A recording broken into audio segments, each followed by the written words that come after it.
Okay, back to this thing here. I am going to post it on the Log Hollow Foundation website, and I'll put a link to it initially, and I'm just going to make a few excerpts available while I try to get the publishing work actually done. I have some editing to do. I am looking for an editor. If anybody wants to work with me who has skills as an editor, I want to find somebody that understands the wilderness and isn't going to make recommendations that take away from the flow of the story, the melodic style in which I've written it. That style tends to go with the flow of the property. It has a particular timbre to the voice of the narrator. And there's several narrators as it goes through. Anyway it goes. After that is done, I will turn my attention to the spring work that needs to be done around the property. And I figure the fall and winter were the time to get that writing done. And so whenever you hear me say things like I've been writing, that's what I've been up to. Just trying to get some things down on paper. I write every morning and sometimes during the day. And the idea is to produce a body of work that stands on its own, that can be expanded in the future, that has many different channels it can go down. A mythical story allows you to do that. The larger idea is to hope that if the story takes off, that it can be sold to finance the work on this property. I don't want to have to go hat in hand to people asking them for money to do the things that I want to do. Besides the fact that I hate asking for money, I think that if this can be funded through honest means, meaning use the skills I have to produce something that people will want to buy, and then, if I get lucky and the thing takes off, I'd love to turn it into something that feels more like let's just say that I would love to turn it into either a little film or television type production. The mythical world of the forest has a lot of stuff that has been written about it, but oftentimes I find for young adults there isn't much that's written by people who really know about life off-grid and life in the woods. It's often, you have things old. Ooh, you hear that crack?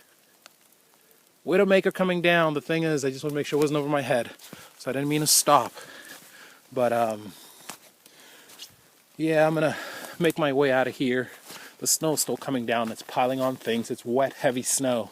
So I want to make sure that I don't become a victim of its wet heaviness. One of the things you should always know, I know I'm jumping around, sorry guys, I do that all the time. One of the things that I always try to be aware of, and you should always know, is understand snow.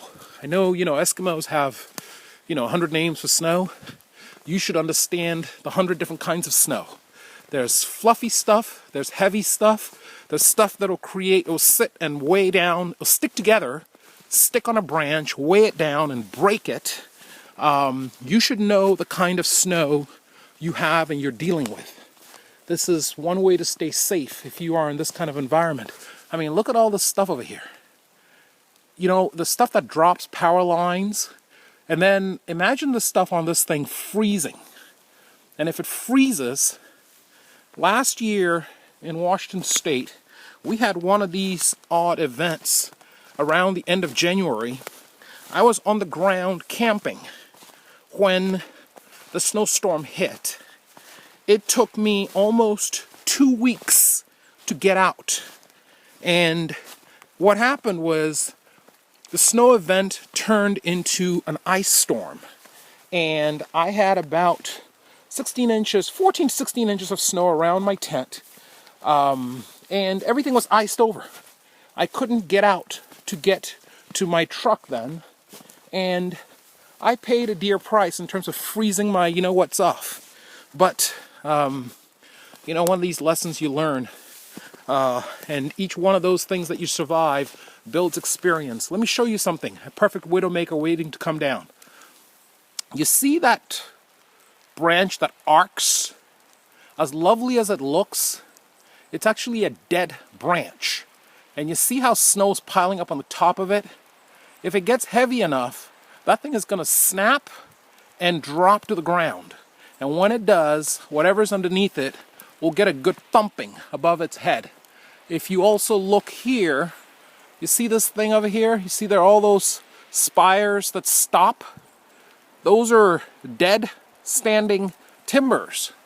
And they will break if enough snow piles on them in a certain way, and they will fall. And if they do, and you're in the wrong place, guess what? Widowmaker. So, let me get out of here.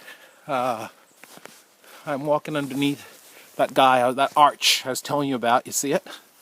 Let me get out of here. And I am rambling, but oh well, what else is a bachelor to do on a Christmas morning by himself out in the woods? I did go out yesterday and visit with my friend Smitty and his wife Katie. And they're really wonderful people. Katie has Alzheimer's, but she's a wonderful lady. And I adore the two of them. They are such good people, they're just good people. So I visit with them whenever I can. I spend time with them, and Smitty right now has got a bad back. He thinks he herniated a disc, but he's been trying to, tough things around his property. And I've slowly but surely been trying to give him a hand here and there, but he's, proud man he is. He's in his 60s, and he takes care of Katie, and they live a really neat life. This is the guy that brought me the scones, if you remember. I rescued him. He was going to walk all the way home, and I drove him home to get gas. And I worry about him, I'm 43 years old, and I consider myself pretty fit, and I have some challenges out here. But he's in his 60s, and he's got a wife that has some physical challenges, and yet he takes care of both of them, and they have these amazing 3 Springer Spaniels. They're just a good family, and they're the kind of people that you meet being out here in the middle of nowhere, and you come to realize that, good people do move out to places like this, and they all have a reason. They came out, and they've been trying to make a go of it. They used to live in Alaska, believe it or not, and so coming out here was a little bit of a milder step. They have several kids, and their kids don't live up here. One of their kids lives down in Oregon, but anyway, I digress. I won't get too much into their family life, but just know that I think a whole lot of them, and I try to spend time with them, and I've, said to Smitty many times, as things happen and as things get a little tougher, not to hesitate to call me up and tell me to get over there and give him a hand. It's the least I can do. I can always put my stuff aside for a few days and, give him a hand. He used to be a runner, and he used to do long-distance running, ultra marathons. I'm talking like 100 milers over 24 hours and stuff like that. Had a very interesting life, a lot of experience. Oh, see, there's the state, folks, clearing the roads finally. Christmas morning, they must be getting triple time. Or I want to see the supervisor that called up his workers and said, hey, Christmas morning, we know the weather report said the snow wasn't coming, but could you get out there and plow a road? Oh, anyway, I'm sure they gave them time to open their gifts with their families, and then they came out. Guys, I gotta explain my sense of humor. Every now and then, I kind of have a little fun with the state highway workers or the logging truck drivers that come across, because they have some fun with me back, and we have this honest, fun little rivalry that goes back and forth. And you should know, I mean nothing malicious by the jokes I make. It's just all in good fun. When you live out here in the middle of nowhere, you end up with all kinds of interesting friends. And in my case, the folks that take care of the area and the logging truck drivers, bless their hearts, who come through here, who are the only consistent people that you see all the time. Most of the other people you see are travelers coming through. But those consistent people you see all the time who wave at you, they become de facto your friends, and they become sort of your safety margin. I'll tell you something. We had a flood event, and I'll post that video in time. We had a near flood event, and the people that called to check up on me to see how I was doing was the Washington State Department of Transportation employees. They called to tell me that the roads to the north and to the south of me had been closed, and wanted to know if I was doing okay, if I needed any help. They knew I was out here in the middle of nowhere by myself. Now, I had given one of them my phone number a long time ago because he wanted to come out hunting. It never happened, but the fact that they kept it and passed it around just to let the others know that somebody was out here and that if something happened for them to check on them, it says a lot about those people. And say what you want about government workers, a lot of them are all right in my book. I have a lot of friends I used to know in the city who don't call to check up to see how I'm doing. And those guys, they know the environment out here. And if they do that, they get it.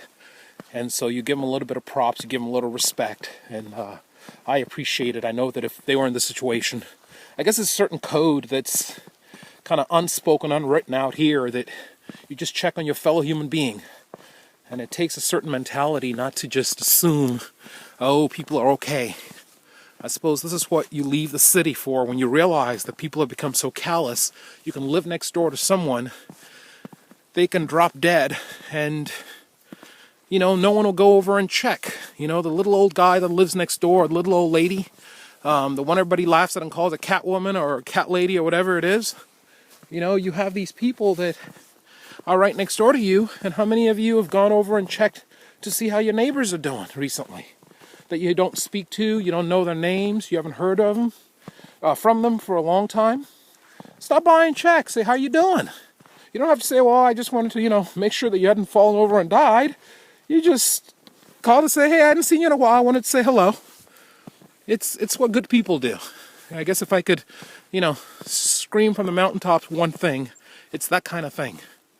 The other thing, too, that I'm going to wax poetic about for a quick second is,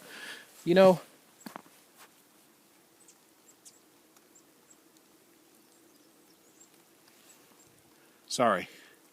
Like I said, I always like to be aware of my environment, especially when I've been waxing poetic like I was for a second there. For a minute, okay. A couple minutes. Give me a break. Ha ha ha.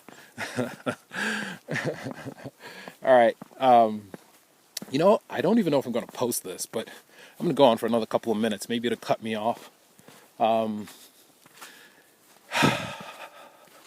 It never hurts to reach out to people and say, how you doing? Especially people that you've seen a difference with. And I'm going to stop and start over because I want to talk about forgiveness.